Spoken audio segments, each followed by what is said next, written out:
ուրախ կլինենք։ Մի հարց էր հավելել, չեմ կարող չհնչեցնել, ես հետևում էի ձեր ելույթին, այստեղ խոսեցիք նախկինների մասին, այստեղ էլ գործընկերներից մեկի հարցի պատասխանելիս հպանցիկ անդրադարձակ, բայց կխնդրեմ սպառիչ էլի այս հարցի պատասխանել, տեսեք դուք ասացիք, որ նախկին նախագահների վաստակը նշեցիք եւ ասացիք, որ նրանց ժամանակը անցել է նոր առաջնորդների ժամանակներ եկել, նման միտք նաև իր ասուլիսում հայտնել էր Արման Թաթոյանը, ասել էր, որ պետք է չառաջադրվեն ուղղակի նրան, որ արժանացավ այսպես բուռն քննադատության, թե ոնց նախկիններին ուղարկում եք թոշակի եւ այլն։ Կխնդրեմ դուք այս մասին մի հատ հստակ բարձրաբանեք նախկինների հետ կապված ինչ եք առաջարկում եւ հնարավոր է արդյոք, որ այն ուժերը, որոնք ոչ նախկին են, ոչ ներկա նույն միասնության թեփերի հետ ինչ որ կոալիցիա կազմեք կամ միավորվեք նման ուժերով։ Շատ լավ։ Մենք իրավասություն չունենք որևէ մեկին ուղղորդել, թե նա ինչ պետք է անի, դա մեր իրավասություններից դուրս է, թե հիմա, թե հետո պոտենցիալ հաջողության պայմանում էլ։ Ուղղակի մենք հաշվի առնելով մարդկանց աշխարհայացքը եւ պրագմատիզմը պետք է բոլորով հասկանանք, որ մեր հասարակությունը բևեռացված է, որ չեն կարող նախկին 3 նախագահները եւ ներկա վարչապետը շարունակել կառավարել առանց հասարակական հակասությունների։ Կարող են նրանցից մեկը կարող է փորձել շարունակել կառավարել, բայց կլինի հակասություն հասարակական, միասնություն չի լինի։ Իսկ դա լուծում չէ Հայաստանի համար եւ դա պետք է չլինի։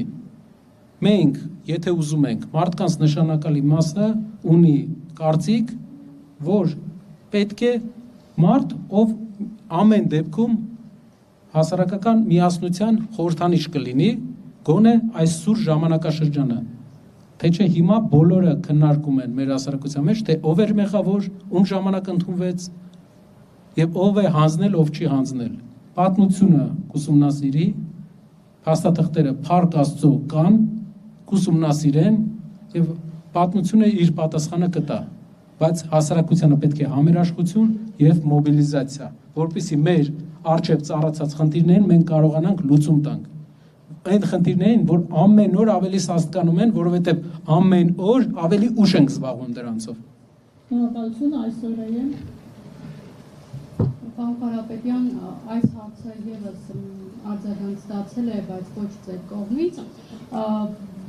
Դուք մի քանի անգամ հերքել եք ձեր կապը նախկինների հետ, բայց իշխող ուժից գրեթե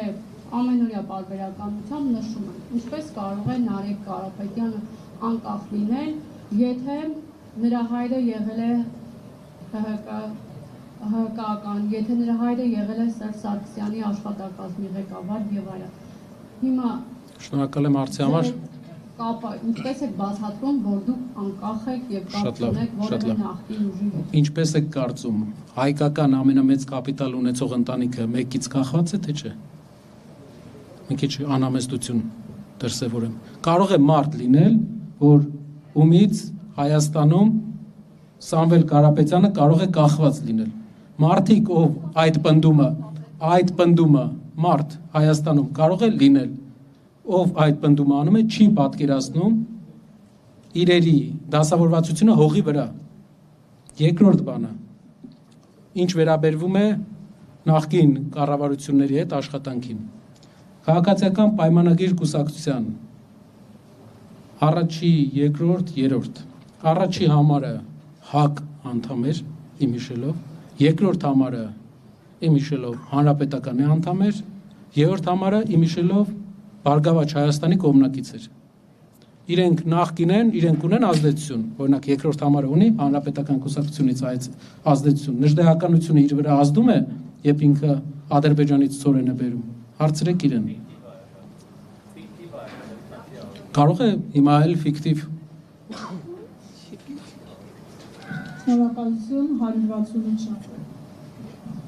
Պարոն Կարապետյան, 3 կարճ հարց հնչեցնեմ։ Օրերս ԵՄ բարձր ներկայացուցիչ Կայա Կալասը բացահայտում արեց, նշելով, որ Հայաստանի իշխանությունները դիմել են իրենց, որպեսզի աջակցություն ստանան։ Կայա Կալասը նշել է, որ 2026 թվականին Հայաստանում ընտրություններ են առաջ իրենք պետք է աջակցություն ցուցաբերեն Հայաստանին արտաքին, այսպես ասած, միջամտությունների դեմ։ Արդյոք սա Հայաստանի ներքին գործերի միջամտություն չէ, սրա դեմ դուք ինչպես եք պատրաստվում պայքարել։ Երբ գնում եք շրջաներ եւ հանդիպում եք բնակիչների հետ, նրանք կարողանում են հանգիստ իրենց կարծիքը արտահայտել, թե այնուամենայնիվ վախի մթնոլորտ կա, դե հաշվի առնելով, որ ազատ կարծիք արտահայտողը կարող է հայտնվել բանտում, եւ իշխանությունների հակաեկեղեցական այս արշավը դուք ինչպես եք պատրաստվում կասեցնել, ինչ քայլեր կան եւ հանգուցալուծումը ինչպիսին պետք է լինի։ Շնորհակալ եմ։ Շնորհակալ եմ։ Առաջի հարցը, եթե նայենք, դիտարկենք արդարացիորեն, թափանցիկ ձևով Հայաստանում տեղի ունեցող քաղաքական իրավիճակը, պրոցեսները, ես մտահոգություն չունեմ Տիկին Կալասի հայտարարությունից։ Եթե նայելու են, թե ով է վտանգ ներկայացնում իշխանության համար, ով չի թողում, ով է նրան ընդդիմություն սարքում եւ նրա դեմ քայլեր անեն, իհարկե մտավախություն կա, բայց ամեն դեպքում մեր մեջ կա հույս, հավատ դեպի եվրոպական ինստիտուտները, դեպի ինստիտուցիոնալիզմը ընդհանրապես եւ հուսով եմ ինստիտուցիոնալիզմը առանց նեղ քաղաքական քամիների կգործի։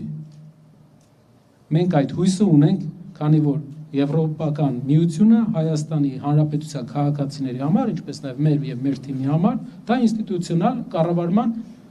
լավագույն օրինակներից է։ Եթե կա ինստիտուցիոնալ մոտեցում եւ չկա ընտրանքային մոտեցում ուղղակի այն մարդկանց, ովքեր ներկայացնում են հասարակությանը փոխելու ամենամեծ առաջարկ անողներին ուղղակի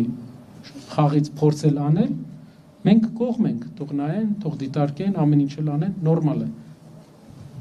Եթե ամեն ինչ արդար է գնում ինստիտուցիոնալ հիմքի վրա։ Երկրորդ հարցը շրջանները։ Գիտեք, ինչպես առաջել միշտ դա եղել է հայկական հասարակության մեջ,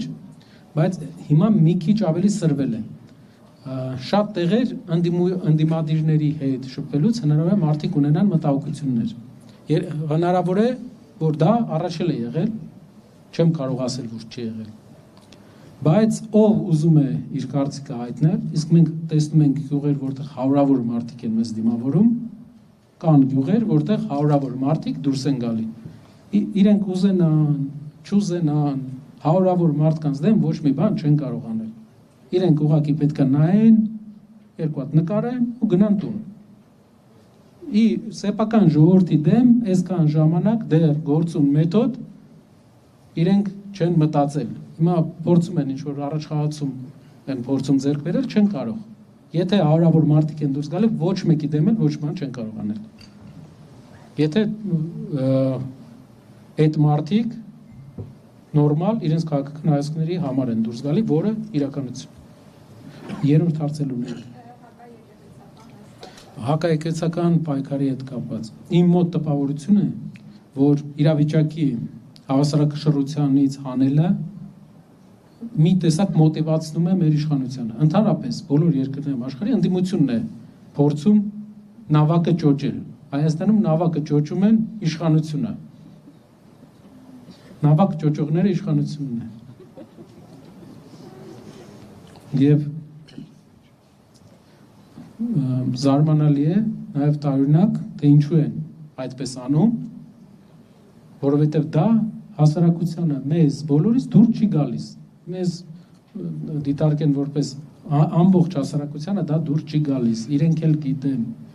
ինչու են հասարակությանը հավասարակշռությունից հանում։ Հետաքրքիր է։ Արդյոք փորձում են ուժով հեռացնել։ Ուժով կաթողիկոսի աթոռը դա ուժով հեռացվող աթոռ չէ, դա վարկանիշի առաքյալների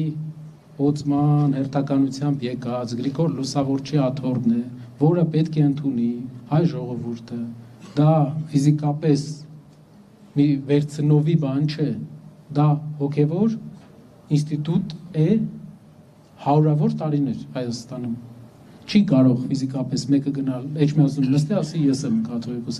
Կա ընթացակարգ, կա օծման կարգ։ Չի լինում այդպես։ Իրենք մի քիչ մենք փորձում ենք, իրենք ոնց որ պարզացնում են այս ամեն ինչը։ Ուղղակի կաթողիկոսը օծված է եւ կաթողիկոսի գահը անսասան է։ Զարմանալի է, թե ել եմ ասում, զարմանալի ու տարակուսելի է, թե ինչու են նրանք հետևողական շարունակում իրավիճակը սրել։ Ինչ